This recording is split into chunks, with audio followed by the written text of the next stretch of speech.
বৰ্ণালীক মই এক সঁচা অন্তৰেৰে ভাল পাইছিলোঁ। দেউতাই আমাক মই তৃতীয়মান শ্ৰেণীত পঢ়ি থাকোঁতেই এঘৰৰ চাদৰ ওপৰৰ পৰা পৰি মৃত্যুবৰণ কৰি আমাক সকলোকে এৰি গুচি গৈছিল। সেয়ে মাৰ লগতে ময়ো মাজে সময়ে স্কুল কলেজ খতি কৰি মানুহৰ ঘৰত কিছুমান কাম কৰি পইচা উপাৰ্জন কৰি চলি আছিলোঁ। স্কুলত অনুষ্ঠিত দৌৰ প্ৰতিযোগিতাসমূহৰ বিভিন্ন বিভাগত ময়েই সদায় প্ৰথম স্থান অধিকাৰ কৰিছিলোঁ। পঢ়াত মোৰ শ্ৰেণীত বহুত অনুপস্থিতি আৰু নিজৰ কিতাপ নথকাৰ বাবে তৃতীয় বা চতুৰ্থ স্থানতে সন্তুষ্ট আছিলোঁ।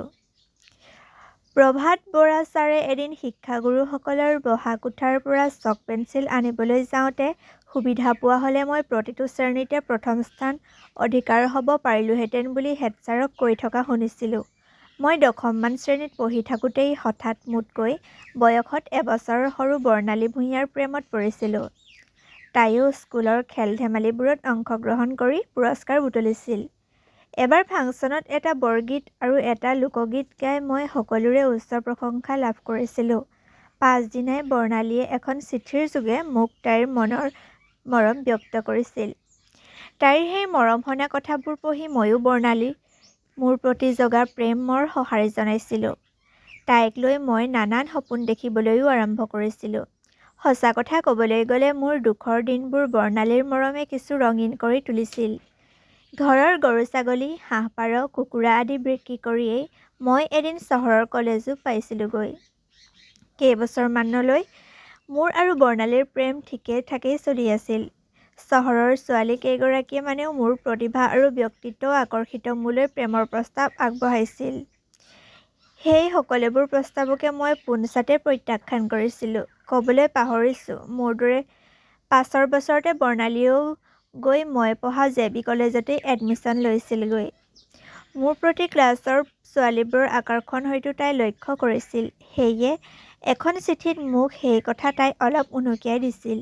অৱশ্যে বোলছবিৰ অভিনেতাৰ দৰে মোৰ সুদৰ্শন চেহেৰা, খেল, সংগীত, অভিনয়ৰ ক্ষেত্ৰত মোৰ দক্ষতা, মোৰ বক্তৃতা আৰু পৰীক্ষাৰ ফলাফলে এই ক্ষেত্ৰত মুখ্য ভূমিকা গ্ৰহণ কৰিছিল।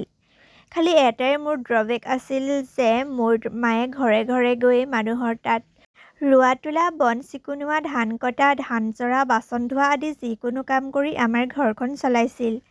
ময়ো চহৰত দুটা টিউচন গোটাই ল'লোঁ। ক্লাছ 9 আৰু 10ৰ অংক আৰু বিজ্ঞানৰ। মই দুবছৰ পঢ়ুৱা ময়ূৰ গগৈ নামৰ ল'ৰাজনে অংক আৰু বিজ্ঞানত 100% নম্বৰ লাভ কৰিলে। প্ৰথম বছৰো বেদান্ত বিকাশ বোলাজনে অংকত 100 আৰু বিজ্ঞানত 99 নম্বৰ লাভ কৰিছিল। লাহে লাহে চহৰখনৰ বহুতেই মোৰ ভাড়াৰুমলৈ আহি টিউচনৰ কথা সুধিবলৈ আৰম্ভ কৰিলে। বেছিকৈ টিউচন কৰিলে মোৰ পঢ়া কি হ'ব? সেয়ে মই দৈনিক এঘণ্টা মাত্ৰ টিউচনৰ বাবে সময় দিব পাৰোঁ বুলি তেওঁলোকক নিৰাশ কৰিব লগা হ'ল। এদিন বিকাশ বৰুৱা নামৰ যোৰহাটৰ এজন বৰ নামী উকীল আহি মই থকা মোৰ ভগা-চিগা সৰু ভাড়া কোঠাটোত বৰ খুটিয়াই খুটিয়াই চালেহি। উকীলৰ উকিল বুদ্ধিত পৰি মই তেওঁৰ বিশাল প্ৰাসাদৰ গাতে লাগি থকা 3টা আহল-বহল কোঠা সন্নিৱিষ্ট এটা আৰ.চি.চি. গৃহলৈ পাছদিনাই স্থানান্তৰিত হ'লোঁ। গ্ৰুপ কৰি এঘণ্টাত মই বহু ছাত্ৰ-ছাত্ৰী পঢ়াই বহু পইচা ঘটিব পাৰিম। উকীলৰ অমানিশা বৰুৱা নামেৰে এজনী বয়সকাতৰ যুৱতী আছিল। কথা-প্ৰসংগত বৰুৱা উকীলে মোক জানিবলৈ দিলে যে তাই হেনো যোৱা 2টা বছৰে HSLCৰ পৰীক্ষাত অংক, ইংৰাজী আৰু বিজ্ঞানতেই বেয়া কৰি আছে। গতিকে মই উকীল তনয়া মিছ অমানিশা বৰুৱাৰ দুচকুত চাৱনিটোৱেহে মোৰ বুকুত ধমককৈ মাৰি এক ডাঙৰ ধুমুহাৰ তাণ্ডৱ তুলিলে। ফুকন আলিৰ সৰু জুপুৰিটো এৰি ইয়ালৈ যে মই গুচি আহিলোঁ আৰু আহিলোঁ বাৰু আহিলোঁ। আহিয়েই যে মিছ অমানিশাক লগ পালোঁহি। তাই মোৰ জীৱনটোলৈও কিবা এক অমানিশা নমাই নানিবতো। বন্ধু-বান্ধৱীসকল, যদি আপোনালোকে এই ষ্টৰীটো চাই ভাল পালে বা শুনি ভাল পালে তেনেহ'লে মোৰ চেনেলটো ছাবস্ক্ৰাইব কৰি দিব আৰু কাষতে থকা বেল আইকনটো দবাই দিব। লগতে কাহিনীটো কেনেকুৱা পালে কমেণ্ট বক্সত লিখিবলৈ নাপাহৰিব। ধন্যবাদ।